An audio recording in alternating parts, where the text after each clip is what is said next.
ইউরোপীয় ইউনিয়ন থেকে সরে দাঁড়ানো, কর নিয়ে বিতর্কিত অবস্থান, আয়ের স্থবিরতা, জীবনযাত্রার মান নেমে যাওয়া সহ বিনিয়োগে ভাটা। গেল ১৪ বছরের শাসনামলে কনজারভেটিভ পার্টির ব্যর্থতার তালিকাটা বেশ লম্বা। অর্থনৈতিকভাবে বিপর্যস্ত ব্রিটেনকে আবারও আগের অবস্থানে নিয়ে যাওয়ার প্রক্রিয়াটি নবনির্বাচিত প্রধানমন্ত্রী কিয়ের স্টারমারের জন্য মোটেও সহজ হবে না। হাজারটা চ্যালেঞ্জ থাকলেও পরিবর্তন আনার আভাস দিয়েছেন স্টারমার। অঙ্গীকার করেছেন সততা আর নিষ্ঠার সাথে জনগণের প্রত্যাশা পূরণে কাজ করবেন। Our task is nothing less than renewing the ideas that hold this country together. National renewal.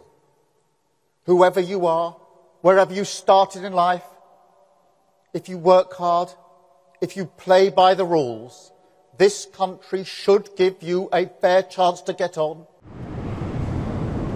স্থানীয় সরকার ব্যবস্থায় বাজেট ঘাটতি, ভঙ্গুর অবকাঠামো, আবাসন সংকট, স্বাস্থ্যসেবায় বিপর্যয়, লেবার পার্টির সামনে অনেকগুলো চ্যালেঞ্জ। তবে সবচেয়ে বড় সংকটের নাম বেকারত্ব। দেশটিতে ১৬ থেকে ৬৪ বছর বয়সী কর্মক্ষম মানুষের সংখ্যা ৪২ মিলিয়নের বেশি। আর শারীরিক জটিলতার কারণে কাজ থেকে বিরত আছেন প্রায় ৩ মিলিয়ন মানুষ। চলমান এই সংকটের রাতারাতি কোনো সমাধান না মিললেও একসাথে কাজ করার অঙ্গীকার করেছেন নবনির্বাচিত প্রধানমন্ত্রী। ইংল্যান্ড, স্কটল্যান্ড ও ওয়েলসে জীবনযাত্রার ব্যয় সামলাতে গত কয়েক বছরে অনেকেই সহায়তা প্যাকেজে অন্তর্ভুক্ত হয়েছেন। এসব অঞ্চলে সরকারি সহায়তা পান অন্তত ৬৭ লাখ মানুষ। ফলে কাজের সুযোগ সৃষ্টির পাশাপাশি বিপুল জনগোষ্ঠীর জীবনযাত্রার মানোন্নয়ন নিয়েও ভাবতে হবে লেবার পার্টিকে। নির্বাচনের আগে থেকে অর্থনীতির চাকা সচল করার বিষয়ে নানা পরিকল্পনার ঘোষণা দেন লেবার পার্টির নেতারা। জনকল্যাণে বরাদ্দ বৃদ্ধি, শিল্প খাতে বিনিয়োগ বাড়াতে নতুন কৌশল অবলম্বন সহ বেশ কিছু নীতি সংস্কারের ইঙ্গিত দেন তারা। এছাড়া ঋণে জর্জরিত দেশকে উদ্ধার করতে সরকারি ব্যয় কমানোর পরিকল্পনা আছে লেবার পার্টির। অভিবাসন সংকট মোকাবিলায় সুনাক প্রশাসনের রুয়ান্ডা নীতি বদলানোর ঘোষণা দিয়েছেন স্টারমার। এবারের নির্বাচনে ক্ষমতার পালাবদল গোটা ইউরোপের অর্থনীতি ও ভূ রাজনীতির জন্য ইতিবাচক হতে পারে বলে মনে করছেন অর্থনীতি বিশ্লেষকরা। বলছেন, অর্থনৈতিক সংকট মোকাবিলায় লেবার পার্টির স্বাধীন অর্থনীতি বিষয়ক পরিকল্পনা ইতিবাচক ভূমিকা রাখবে। The election, of course, for Europe is a bit of a relief.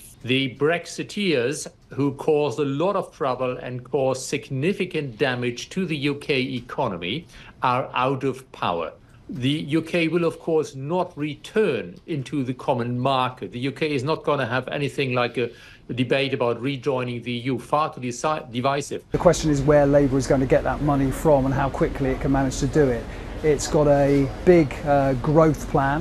It intends to liberalise planning in this country to make it easier to build houses, factories, infrastructure. That will hopefully raise the tax revenue that the government can actually put into public services.